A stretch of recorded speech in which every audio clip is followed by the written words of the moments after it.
Hi, ಎಲ್ಲರಿಗೂ ನಮಸ್ಕಾರ. ಕರ್ನಾಟಕದ 56% ರಿಸರ್ವೇಷನ್ ಕೇಸ್ಗೆ ಸಂಬಂಧಿಸಿದಂತೆ 12/2/2026ರಲ್ಲಿ ಬೆಂಗಳೂರಿನ ಹೈಕೋರ್ಟಲ್ಲಿ ವಿಚಾರಣೆ ಇತ್ತು. ಸೊ ಈ ವಿಚಾರಣೆಗೆ ಸಂಬಂಧಿಸಿದಂತೆ ನಾವು ಈ ವಿಡಿಯೋದಲ್ಲಿ ತಿಳ್ಕೊಳ್ಳೋಣ.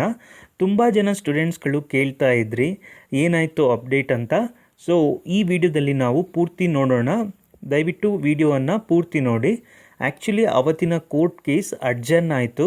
ಸೊ ಆ ಕೇಸನ್ನು ಮುಂದೂಡಿದ್ದಾರೆ, ಬೇರೆ ದಿನಾಂಕಕ್ಕೆ ಶಿಫ್ಟ್ ಮಾಡಿದ್ದಾರೆ. ಅವತ್ತು ಆ್ಯಕ್ಚುಲಿ ಅದ್ರ ಬಗ್ಗೆ ಡಿಸ್ಕಸ್ ಆಗಲೇ ಇಲ್ಲ. ಸೊ ಈ ಕಾರಣಕ್ಕೆ ಅಪ್ಡೇಟ್ ಕೊಡೋದಕ್ಕೆ ಏನೂ ಇರಲಿಲ್ಲ ಅಲ್ವಾ. ಸೊ ನನಗೂ ಸ್ವಲ್ಪ ಬೇಜಾರಾಯಿತು.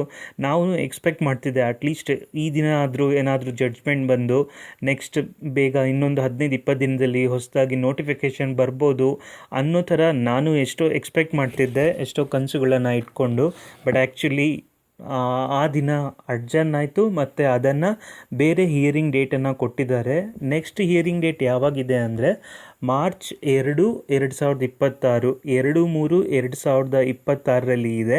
ಸೊ ನಾವು ರಿಪೀಟೆಡ್ಲಿ ನ್ಯೂಸ್ ಪೇಪರ್ಗಳಲ್ಲಿ ಓದ್ತಾನೆ ಇರ್ತೀವಿ, ಇಂಡಿಯಾದಲ್ಲಿ ಕೋಟ್ಯಾಂತರ ಕೇಸ್ಗಳು ಜುಡಿಷಿಯರಲ್ಲಿ ಪೆಂಡಿಂಗ್ ಇದೆ ಅಂತ. ಸೊ ನಾವು ಇವಾಗ ಅದನ್ನು ಫೇಸ್ ಮಾಡ್ತಾ ಇದ್ದೀವಿ. ಸೊ ಆ ಪೆಂಡಿಂಗ್ ಕೇಸಸ್ಗಳಲ್ಲಿ ಇರುವಂಥವ್ರ ಕತೆ ಯಾವ ರೀತಿ, ಅವರಿಗೆ ನ್ಯಾಯ ಎಷ್ಟು ಲೇಟಾಗಿ ಸಿಗುತ್ತೆ. ಸದ್ಯಕ್ಕೆ ಆ ವಿಕ್ಟಿಮ್ಗಳು ಕರ್ನಾಟಕದ ಎಲ್ಲ ಆಸ್ಪಿರೆಂಟ್ಸ್ಗಳು ಆಗ್ತಾ ಇದ್ದಾರೆ. ಕೋರ್ಟಲ್ಲಿ ಬೇಗ ಅಪ್ಡೇಟ್ ಬರ್ಬೋದು, ನೆಕ್ಸ್ಟ್ ನೋಟಿಫಿಕೇಷನ್ ಬರ್ಬೋದು ಅಂತ ಇಡೀ ಕರ್ನಾಟಕದ ಜನರೇ ಕಾಯ್ತಾ ಇದ್ದಾರೆ, ಸ್ಟೂಡೆಂಟ್ಸ್ಗಳು, ಎಸ್ಪೆಷಲಿ ಅನ್ಎಂಪ್ಲಾಯ್ಡ್ ಯೂತ್ಸ್. ಬಟ್ ಅಲ್ಲಿಯೂ ಅಷ್ಟೇ ಗೌರ್ನಮೆಂಟಿಂದ ಅಂತೂ ಯಾವುದೇ ಥರದ ರೆಸ್ಪಾನ್ಸ್ ಇಲ್ಲ. ಇನ್ಫ್ಯಾಕ್ಟ್ ಅವರು 50% ರಿಸರ್ವೇಷನಲ್ಲಿ ಅವರು ರಿಕ್ರೂಟ್ಮೆಂಟನ್ನು ಮಾಡ್ಬೋದು. ಇದಕ್ಕೆ ಕೋರ್ಟಿಂದ ಆರ್ಡರ್ ಕೂಡ ಸಿಕ್ಕಿದೆ. ಬಟ್ ಅವರೇ ರೆಡಿ ಇಲ್ಲ.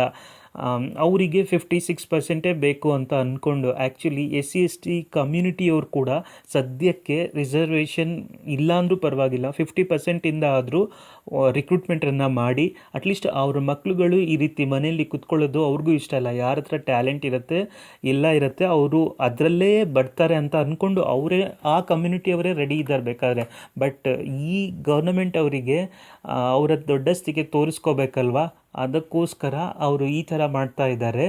ನಾವು ಜುಡಿಷರಿ ಮೇಲೆ ತುಂಬ ನಂಬಿಕೆಯನ್ನು ಇಡ್ತೀವಿ. ಬಟ್ ಈ ಜುಡಿಷಿಯರಿಗಳು ಏನು ಮಾಡ್ತಿದ್ದಾರೆ ಅಂದರೆ ಗಾಯದ ಮೇಲೆ ಬರೆ ಎಳಿತಾರೆ ಅಂತಾರಲ್ವ, ಆ ರೀತಿ ಆಯಿತು. ಸೊ ಆಲ್ರೆಡಿ ನಾವು ಕಾಯ್ತಾ ಕೂತಿರ್ತೀವಿ. ಅದರಲ್ಲಿ ಈ ಜುಡಿಷಿಯರಿಯವರು ಇನ್ನೂ ನಮಗೆ ಕಾಯೋ ಥರ ಮಾಡ್ತಾ ಇದ್ದಾರೆ. ಒಟ್ಟಿನಲ್ಲಿ ನಮ್ಮ ಕರ್ನಾಟಕದ ಆಸ್ಪಿರೆಂಟ್ಸ್ಗಳ ಲೈಫು ಕಾಯೋದೇ ಆಯಿತು. ನಾನು ನಿಮ್ಮೆಲ್ರಿಗೂ ಒಂದು ವಿಷಯ ಹೇಳ್ತೀನಿ. UPSC ಅವರು ಈಗ ಸದ್ಯಕ್ಕೆ ಕಾಲ್ ಮಾಡಿದ್ದಾರೆ UPSC ಎಕ್ಸಾಮ್ನ. ಸೊ ಯಾರ್ಯಾರೆಲ್ಲ ಎಲಿಜಿಬಲ್ ಇದ್ದೀರಾ ದಯವಿಟ್ಟು ಆ ಎಕ್ಸಾಮ್ಗೆ ಅಪ್ಲೈ ಮಾಡಿ ಓದಿ.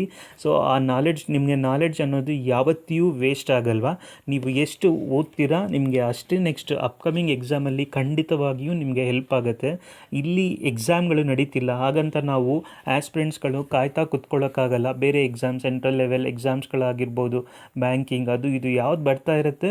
ಸೊ ಗಾಳಿ ಬಂದ ಕಡೆ ತೂರ್ಕೋಬೇಕು ಅಂತಾರಲ್ಲ, ಆ ರೀತಿ ನಮಗೆ ಆ್ಯಕ್ಚುಲಿ KPSC ಎಕ್ಸಾಮ್ ಬೇಕು. ಇಲ್ಲಿ ಬೇರೆ ಬೇರೆ ಎಕ್ಸಾಮ್ಗಳು ಅಂದರೆ ಕನ್ನಡ ಮೀಡಿಯಮ್ ಆಸ್ಪಿರೆಂಟ್ಸ್ಗಳಿಗೆಲ್ಲ ಇದು ತುಂಬ ಕನ್ವೀನಿಯೆಂಟ್ ಆಗುತ್ತೆ.